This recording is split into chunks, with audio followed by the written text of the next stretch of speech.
खान यूनुस में आईडीएफ की फिर चेतावनी, लोगों से इलाका छोड़ने की अपील की है। अब खान यूनुस पर आईडीएफ का फोकस, दक्षिणी गाजा में आईडीएफ के हमले तेज। तो खान यूनुस में लोगों को कहा गया है इलाका छोड़ दें। यहां पर बड़े ऑपरेशन की तैयारी में है आईडीएफ। दक्षिणी गाजा में अपने ऑपरेशन को और रफ्तार देने की तैयारी में आईडीएफ, और यही वजह है कि खान यूनुस में लोगों को कहा जा रहा है कि इलाके को छोड़ दें, शिफ्ट कर जाएं यहां से।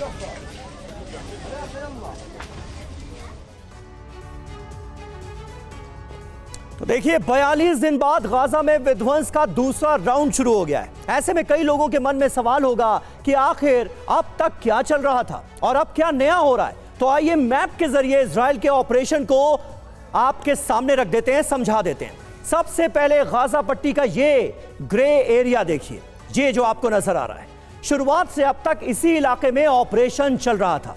पहले आईडीएफ ने बम गिराए, फिर उसके बाद जमीनी हमला यहीं पर शुरू हुआ।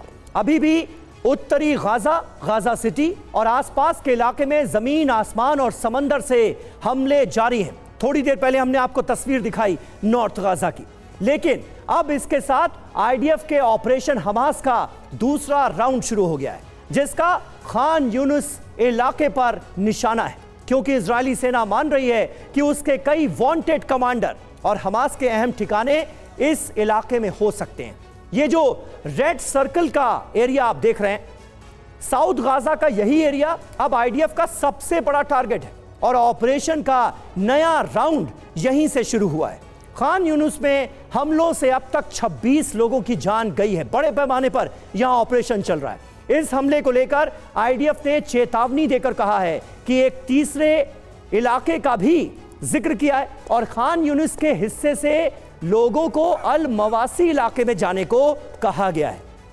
14 स्क्वायर किलोमीटर के इस इलाके को सेफ जोन बताया गया है और आईडीएफ ने कहा है कि यहीं पर लोगों को जरूरी मानवीय मदद मिलेगी। तो आप देखिए किस तरह से लोगों को एक बहुत छोटे से दायरे में सीमित कर दिया है इजराइल ने। ऐसे में जान बचाने के लिए लोगों के पास यही एक विकल्प है, क्योंकि राफा की तरफ मिस्र बॉर्डर भी गाजा के आम लोगों के लिए खुला नहीं है। तो लोग जाएं तो जाएं कहां? जो कहा जा रहा है वही करने को मजबूर हैं। तो कुल मिलाकर इस तरह से इस वक्त इजराइल अपने ऑपरेशन को आगे बढ़ा रहा है। इजराइल के ऑपरेशन से गाजा के किसी एक हिस्से पर संकट नहीं है, बल्कि पूरे 23 लाख लोगों के लिए मुसीबतें खड़ी हो गई हैं। इसे समझने के लिए आबादी के आंकड़े आप देखिए। गाजा के उत्तरी इलाके में जहां 43 दिनों से विध्वंस जारी है, सब कुछ तहस नहस हो गया है। वहां जंग से पहले 11 लाख लोग थे, जिसमें से करीब 10 लाख लोग पलायन कर चुके हैं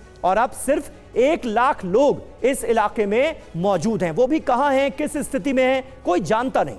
तो वहीं गाजा के जिस दक्षिणी इलाके में पहले 12 लाख लोग थे, वहां अब करीब 22 लाख लोग हो गए हैं। तो आबादी का घनत्व कितना बढ़ गया है, ये आप अंदाजा लगा सकते हैं। जिस तरह से ये आंकड़ा डबल हुआ है, उसी तरह से इनकी समस्याएं भी 2 गुनी 4 गुनी हो गई, क्योंकि 42 दिनों से पूरे गाजा में खाने पीने और ईंधन की सप्लाई के रास्ते पूरी तरह से बंद हैं। बीच बीच में मानवीय मदद पहुंची है, लेकिन वो इन लोगों की जरूरत का 10% भी नहीं कही जा सकती। और अब सबसे नया संकट है खान यूनुस का। जहां पहले करीब 2 लाख लोग रहते थे, वहां अब 4 से 5 लाख लोग मौजूद हैं और इन्हें 14 स्क्वायर किलोमीटर के इलाके अल मवासी में जाने को कह दिया गया है। इनकी क्या हालत होगी, ये वहां जाकर कहां रहेंगे, क्या करेंगे, ये कोई नहीं जानता। लेकिन अब इस छोटे से इलाके में जाना ही इनका भविष्य है। त्रासदी इतनी भयावह है कि इसी खान यूनुस में एक परिवार गाजा सिटी से भाग कर आया था और यहां हमले में उस परिवार के 11 लोगों की जान चली गई। ये इस वक्त के हालात हैं। अमिताभ जी, ऐसे में इस युद्ध के मानवीय पहलू की बात तो हो रही है। यूएन बीच बीच में एक बयान जारी कर देता है। बयान क्या, कुछ आंकड़े जारी कर दिए जाते हैं कि इतने लोग अब तक विस्थापित हो चुके हैं। यूएस भी बीच बीच में कह देता है कि भाई मानवीय पहलू का ध्यान रखा जाना चाहिए, लेकिन इसके अलावा तो और कुछ हो नहीं रहा।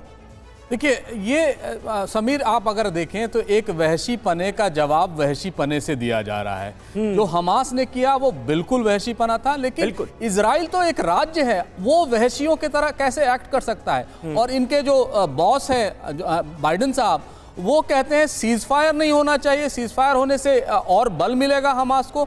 दूसरी तरफ कहते हैं मानवीय त्रासदी को रोकनी होगी। तो ये कैसे संभव है? और जैसे जैसे ये साउथ की तरफ बढ़ेंगे समीर, आप देखेंगे कि और त्रासदियां बढ़ती जाएंगी। अब तक जो नॉन कॉम्बैटेंट्स हैं इस वॉर में, वो 11,000 लोग मारे गए हैं। हालांकि इजरायली कैजुअल्टी सैनिकों की सिर्फ 60 के करीब ही है, लेकिन जिस तरह से बच्चों की तस्वीरें आ रही हैं और 70% लोग जो है महिलाएं और बच्चे हैं, तो आप समझ सकते हैं कि इस समय उन लोगों की क्या स्थिति होगी, आने वाले दिनों में क्या होगी। और योआव गलांट जो उनके डिफेंस मिनिस्टर है, वो तो कहते हैं शायद ये महीनों चले। लेकिन एक दूसरा पक्ष ये भी है कि इजराइल की आशंकाओं को कैसे नकारा जाए कि थोड़ा भी गैप मिलेगा तो हमास, हिजबुल्लाह या हूती पीस के लिए काम करेंगे या फिर वो नए हमले की तैयारी करेंगे। यह भी एक सवाल है, जो सवाल सबसे ज्यादा नेतन्याहू को परेशान कर रहा है।